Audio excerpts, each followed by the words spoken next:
দর্শক, এই মুহূর্তে রাজধানীর গুলশানে তারেক রহমানের বাসার সামনে আছেন নাজিব বেগ। আমরা সরাসরি যাচ্ছি তার কাছে। নাজিব, তারেক রহমানের আজকের কর্মসূচি সম্পর্কে আমাদের জানান।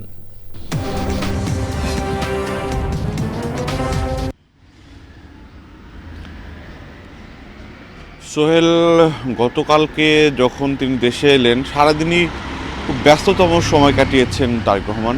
দীর্ঘ 17 বছর পর দেশে এসেছেন।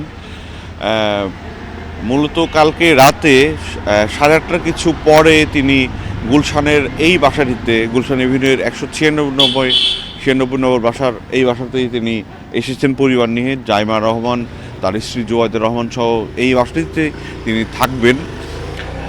আজকে মূলত তার যেটি পূর্ব ঘোষিত 2টি কর্মসূচি রয়েছে। একটি হচ্ছে তিনি বাদ জুমা দলের বিএনপি প্রতিষ্ঠাতা শহীদ প্রেসিডেন্ট জিয়াউর রহমানের মাজারের জিয়ারত করতে যাবেন।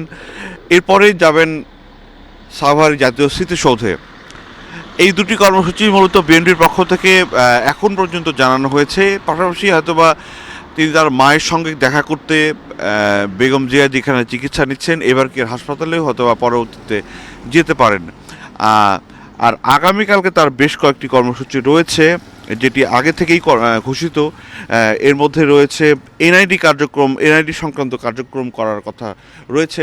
এখন সেখানে তিনি সরাসরি যাবেন কি না সেটি এখনও নিশ্চিত করা হয়নি দলের পক্ষ থেকে। পাশাপাশি জুলাই আন্দোলনের অন্যতম শহীদ শরীফ ওসমান হাদির কবর জিয়ারত করার কথা রয়েছে তারেক রহমানের।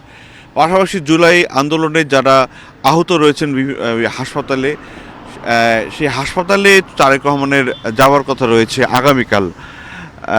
এই বাসাটি সম্পর্কে বলে রাখি, 196 নম্বর এই বাসাটি মূলত বিএনপির প্রতিষ্ঠাতা জিয়াউর রহমানের মৃত্যুর পরে খালেদা জিয়াকে বরাদ্দ করা হয়েছিল, কিন্তু দীর্ঘদিন এই বাসাটি আসলে তাদের কাছে হস্তান্তর করা হয়নি। বর্তমান সরকার, অন্তর্বর্তী সরকার কয়েক মাস আগে মূলত তাদেরকে এই বাসাটি হস্তান্তর করা হয়।